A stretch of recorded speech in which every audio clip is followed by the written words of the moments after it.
Hello, everybody. Happy Monday. Welcome back to the Extraordinary Talk Show with your host, myself, Della Hill. I am so happy to be with you today. I'm double checking all my settings, make sure I have the sound turned on. If it's not turned on, let me know, but I'm pretty sure we're good.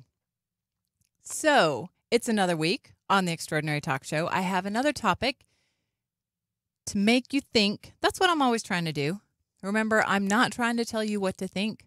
I'm trying to get you to think for yourself. Anything that I say should be tested. For one thing, if you don't like it at all, you can throw it right out the window. Or you can test it and apply it in your life and see if it makes any difference for you. That's how I found pretty much all these things to make a difference, to matter, is by learning about them, contemplating them, and testing them to see what happens, see what works. So our show this week is all about how you look at things. It's about your perception, your personal perspective. Going to get to that in just one second. Before I do, I want to offer out, like I did last week for one special listener and viewer, a free QHHT session. That's Quantum Healing Hypnosis Technique by Dolores Cannon, of which I am a level 2 practitioner. And I'm going to give away one free session, which is usually costs a little bit of money. I'm hesitant to even say what it normally goes for. If you want to find out, give me a call. Or if you want a chance at a free one, send me an email and tell me why you think you would benefit from a QHHT session. My email address is dellarina13@yahoo.com. That's DELLARINA13@yahoo.com. So send me an email of why you think you would benefit from a QHHT session. And moving right along to perception, perspective. I love this topic because it is infinite. I could talk about this forever because that's how long it would take to talk about all the different perceptions and perspectives that we have in our lives. Let me start with a quote by one of the coolest guys that has lived in the last 100 years, and that is Albert Einstein. He said, "There are only two ways to live your life. One is as though nothing is a miracle. The other is as though everything is a miracle." So what Al's telling us is you have one life, right? But you can choose one of two ways to live the one life you have. You can look at it from the perception that everything is a miracle. Even the things that don't seem like miracles, the things that might not be as positive right here, right now, are still miracles. You just haven't seen yet why they're miracles. That's an interesting thing to think about. Another one that goes right along with it is by Wayne Dyer. I really like this guy. He's not with us anymore. Neither is Albert Einstein. But he said a lot of smart things, including, and I love this one, if you change the way you look at things, the things you look at change. What does that mean? What that means is that literally the way you view the world applies actuality to the world for you. And when you change how you view the world, the actuality of that world actually changes. A lot of people don't buy that. I've seen it to be true. Let me start with our early beliefs. This is one way that we start having perception and perspective in our life is, and I've talked about this before, the first 0 to 7 years of your life while your brain is basically on download. It doesn't have any hardware yet, so it's just downloading all of the hardware, software that it can get. And anything that you hear, anything that you observe in those first few years literally wires your brain and installs the hardware that you're going to work with the rest of your life unless you go in and change it. So and that's another thing, like I've talked about, rules that we feel like we have to follow just because there's a societal or cultural expectation but that don't actually serve us. So our perceptions of the rules in our life make a big difference into whether or not we believe that they're worth following. And many of them are, but not all of them. I guarantee that there are beliefs and perceptions in your life that are not serving you. And if you can recognize what those are and change your belief and perspective, it will change your life. Interesting. So when we're that young, when we're children, our brains are like Jell-O, basically. And I don't know if you've ever tried to mix in fruit or I'm in Utah and we use shredded carrots. I don't. But Utah is well known for trying to put shredded carrots in the lime Jell-O. It's an ongoing joke. Don't ask why. But if you're trying to stir in the shredded carrots into your Jell-O, if you put it in when the Jell-O's just liquid, it kind of floats to the top.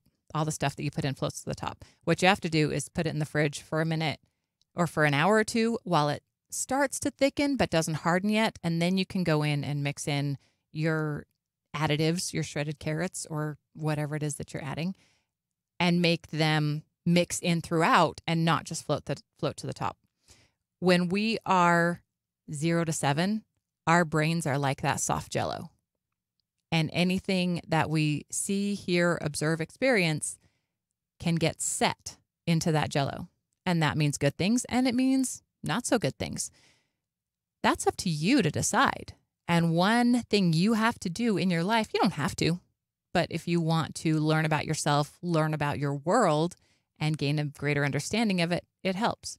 If you go back and look at the beliefs that were installed in your head, in your brain, the first few years of your life. One belief that you might have is that you always have to work really hard in order to gain any money. Because that's how your parents did it. That's what you saw, heard, observed, experienced the first few years of your life, was that your parents had to work really, really hard in order to get any money. So you might also believe that the only way to have money is if you work really hard for it. But that's not necessarily true, because we can all point to people who have an abundance of money and don't seem like they work that hard, right? So that is a perception that you can change. Now, you've heard the phrase rose-colored glasses. She's looking at the world through rose-colored glasses. And what does that mean? That means you've noticed anytime you put on sunglasses, and many sunglasses have different shades of lenses, that it changes how you view the world. If you have UV blocking sunglasses, then you're going to see different colors and a different brightness and variety of colors if you use those sunglasses. We kind of joke and say that many people have a different view of the world in that they see the world through rose-colored glasses, which means that the glasses that they are metaphorically wearing brighten everything, make everything seem more cheery and smooth and easygoing. I'm one of those people, I'll admit, that I look at the world through rose-colored glasses. I expect everything to be rosy and beautiful, and most of the time it does, because that's how I choose to view the world. That is my perception. And I believe that it makes a huge difference in how my world actually exists. So stay with me here. Another quote. This one's by Dr. Bruce Lipton. I like this guy. The moment you change your perception is the moment you rewrite the chemistry of your body. So we already talked about your brain being like Jell-O that is stirrable from the ages of 0 to 7. So once you get those beliefs and ideas and perceptions locked in as a child, if you want to go back and change that, you can. There's many ways to rewrite your brain. One of them is to change your perception. I'm going to say this quote again. The moment you change your perception is the moment you rewrite the chemistry of your body.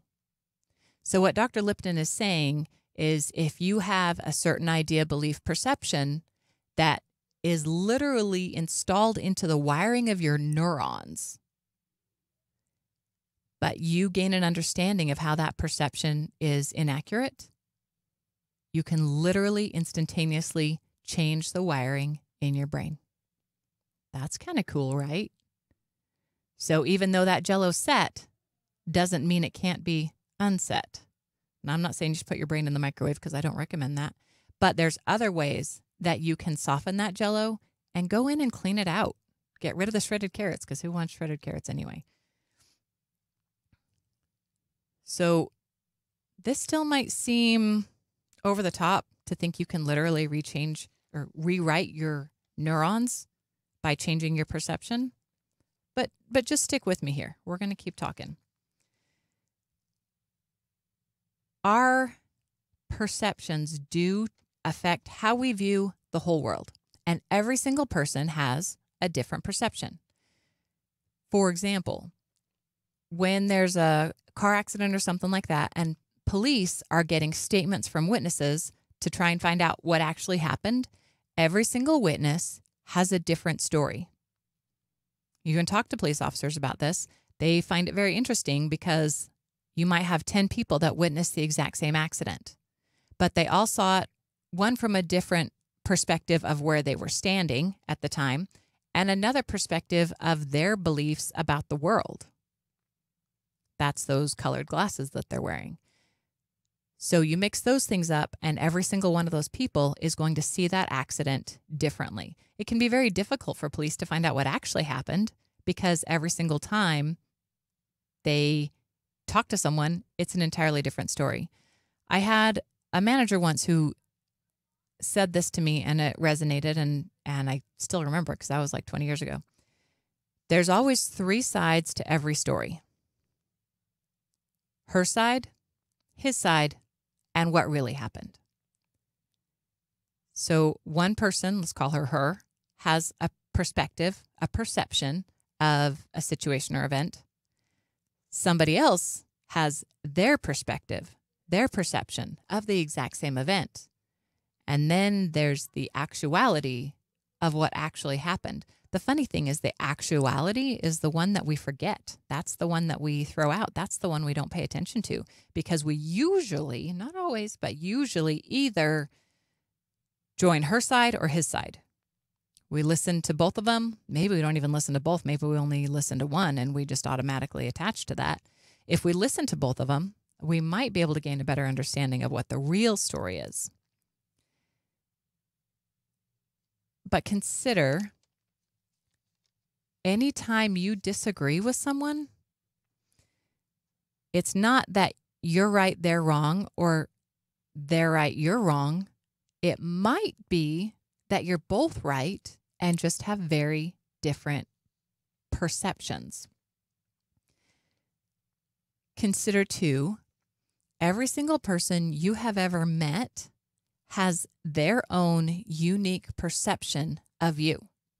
You can walk into a room and meet 10 people, and every single one of those people is going to interpret you, see you, view you, perceive you differently.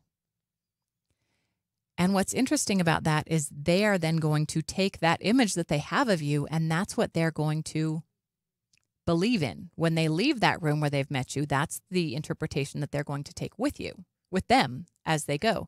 So 10 different people all have a different idea and understanding of you. Does that mean then that there are 10 different versions of you? If you want to think about it that way, it actually could, because there's a version of you in each one of those people's minds. But that's only 10, and you've met far, far more than 10 people in your life. Am I right? So there are literally as many different versions of you as there are people you have met. Because each of those people that you met created a perception of you that they carried with them. And that perception is what they are still holding on to until something comes along to change it. And that may not happen. They may just continue seeing you exactly that way.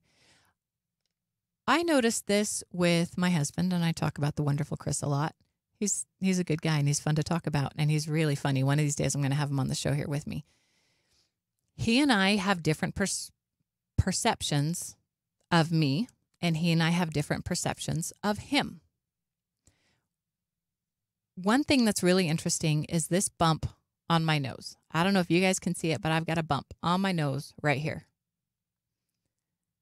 Several of my siblings also have a similar bump. If I move around a little bit, you can maybe see right there.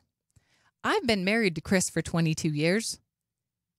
He didn't admit that that bump was there until last week. And even that he only admitted because we were looking at pictures where it was very clear that there was something on my nose. I've mentioned that before, and he has always blown it off and acted like I was making up that I had a bump on my nose. And at first I would argue with him, and then I stopped myself and realized, you know what? This is how Chris perceives me. When Chris looks at me, he literally does not see the bump on my nose. I see it every time I look in the mirror. But my husband, who looks at me every single day, does not see the bump on my nose. When I've tried to convince him it's there, he acts like I'm making it up because he literally doesn't see it. And his perception is his reality. Just like my perception is my reality, just like your perception is your reality. When you recognize what your perception is, that's where you got to start. Then you can look at it and say, how am I viewing this and do I want to change it? I'm going to tell a little story that you might know about a girl named Pollyanna. You've probably heard the term, oh, she's a Pollyanna. I'm a Pollyanna. I've been accused of that by multiple people. Pollyanna was a young girl who was orphaned, and she was sent to live with her aunt. And this is early 1900s. Pollyanna and her father always played a game called the Glad game. Anytime anything happened, they would look and see what there was to be glad about. So they would get shipments where they were, and she asked for a doll in the shipment because she was a little girl. She didn't get the doll. She got a pair of crutches. And she and her father looked at the crutches and said, you know, we can be glad that we don't need these crutches. So instead of being sad and crying that she didn't get a doll, she found a way to be glad that she didn't need the crutches. So everything in your life, you can adjust your perception of it. Many people have body dysmorphic disorder. And this is maybe a little bit similar to how I see a bump on my nose and Chris doesn't see a bump on my nose. If you've ever known someone who has an eating disorder, and I have because I used to work with teenage girls, and I would look at these girls who are so skinny, so scrawny, their ribs are popping out of their chest, and they look in the mirror and all they can see is how fat they are. And their perception is their reality. My perception is that they need to eat some ice cream because they're too skinny, but that's not how they see themselves. And when I ask them to look at me, I would say, well, I have more fat on my body than you have. Do you think I'm overweight? And they would say, oh, no, you look amazing. You're exactly the shape you should be. And I would say, well, but I'm telling you the same thing, except you're actually too skinny and you might want to gain some weight. And they could not accept that because the term body dysmorphic disorder is an actual diagnosis, because when those girls looked in the mirror, they literally didn't see a skinny, scrawny, nearly dying teenage girl. They saw a fat, chubby teenage girl because that was literally their perception. And their perception was literally their reality. That was the world that they lived in. They lived in a world where they were just too fat. Everybody else could look at them and see that they were not too fat. But when they're in that mind, looking in the mirror, that is literally what they see. Isn't that interesting? That we attach to our perceptions, we cling to them, we hold on to them. And your perceptions are really the result of judgments and attachments that you make to the world. You can change your world by changing your judgments and meaning that you attach.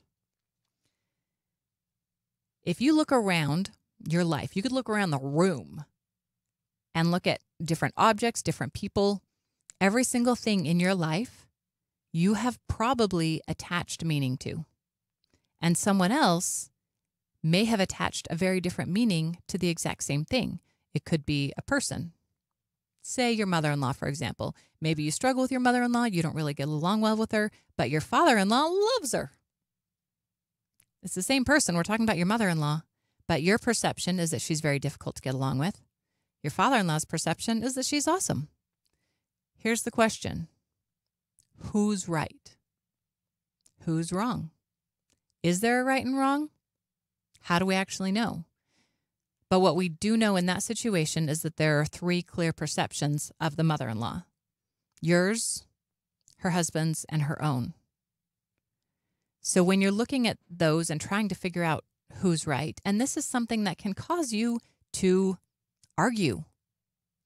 Many, many arguments are simply over different perceptions. And the interesting thing is I can believe that my perception is right because my perception is my reality. My husband can believe that his perception is right because it's his reality. And we can argue about it for days and days, and we're never going to come to a solution of me trying to convince him why I'm right and him trying to convince me why he's right if we're not actually willing to look at the other person's perception. Understanding other people's perceptions can literally change your relationships because it comes back to the whole thing about walk a mile in another man's moccasins kind of thing. If you are struggling to communicate with someone, it might be an argument or it might just be trying to understand them.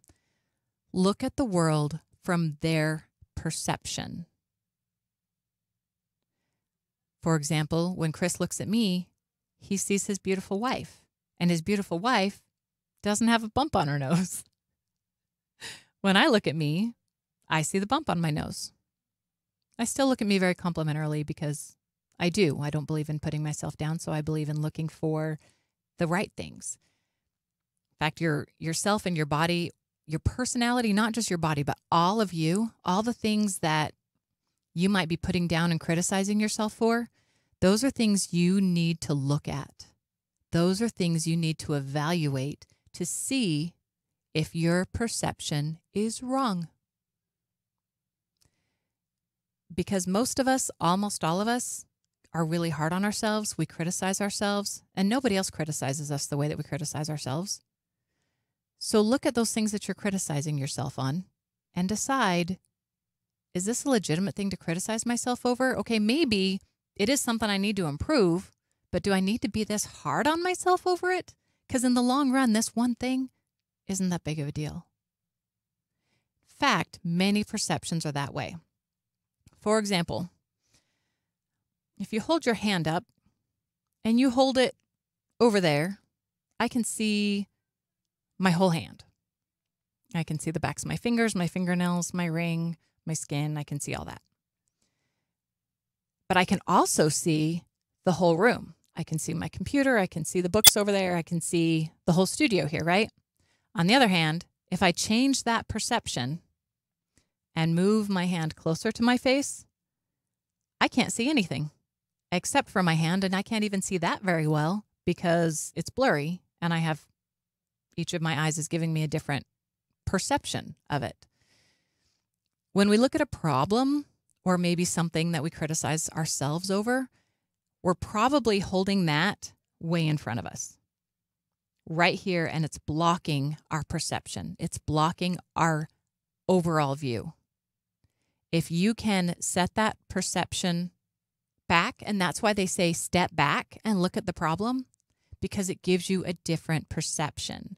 When you can look at it from an arm's length, you literally are going to see it differently. And not only are you going to see that differently, but you're going to see the things around it differently.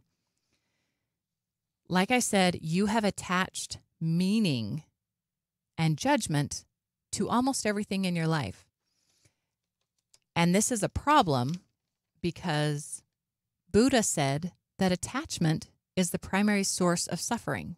So if you're attaching a meaning to something, that is likely to cause you suffering down the road. If you say, I have the best car, nobody's car is as good as mine, I love my car, and then you wreck that car, you are going to have as much hurt and suffering as you did attachment to that car. One way to avoid suffering is to avoid making judgments and assigning meaning to things. Well, that doesn't mean that you should be emotionless. You should always enjoy and appreciate the things that you have in your life. But also remember that that's only your perception, and the world can change. And the easier your perception varies as you recognize differences in the world, the easier it is to cope with the world. If you're struggling with something, try to look at it from a different perspective. No matter what it is, you can always look at it with a different perspective, and then try to figure out how to throw love at it to fix it or to improve it. Because I believe that almost any problem that we humans can have can be improved by throwing love at it. One way, if you're not getting along with somebody, is to look at their perspectives. And I said that already, but I'm going to read something from my good friend Cody. It's important to realize that my own perspective only exists in my reality. We can have an understanding of other people's perspectives, but we can't literally feel what they feel. And because this experience is unique to the individual, we can never truly know someone else's perspective. But by trying to understand, we can have more empathy and more compassion. So this is when you put your feet in the other person's shoes. And it can be hard, especially say if you're having an argument with somebody and you're angry with them. You don't want to see it from their perspective. But the real problem is that you're not seeing it from their perspective and they aren't seeing it from your perspective, and nothing is getting any better. And probably you're angry because you feel out of control, because we know that anger is a secondary emotion. And you're probably angry because you're hurt, which is the primary emotion, and you're hurt because they don't understand you. So it starts with perception. So the other person has a different perception from you, so you feel like you're not understood, not appreciated, which causes hurt. Hurt causes anger. Next thing you know, you're in a blow-up fight. And all it is that the two of you have a different perspective. If you can gain an understanding of their perspective, hopefully give them an understanding of your perspective, which has to be done tactfully. If you can see each other's perspectives, it changes the whole world. And I've done this in political arguments with my friends. I try not to talk about politics on here, but there have been times that I have had a very strong opinion about something that was politically related, and I have good friends who disagree with me wholeheartedly in politics. And isn't that awesome that we can still be friends? And what's happened is when the two of us sat down and actually discussed our perception of a situation, what we found out was we saw it almost exactly the same. We just had different ideas on how it should be treated or addressed. And that, once we sat down and got past the different perceptions and understood that we actually shared a perception, then we were able to have more helpful conversation about how to actually make a difference, make a change, and improve it. And it was pretty awesome that two people who seemed so diametrically opposed were able to come together and actually share that they really had the same perception all along, instead of letting it tear us apart. I think that there's a lot more to perception than I have time to talk about. So I'm going to end with this. It is entirely possible that behind the perception of our senses, worlds are hidden of which we are unaware. Again, that's Albert Einstein. And this is Della saying goodbye from the Extraordinary Talk Show. Thanks. I'll see you next week.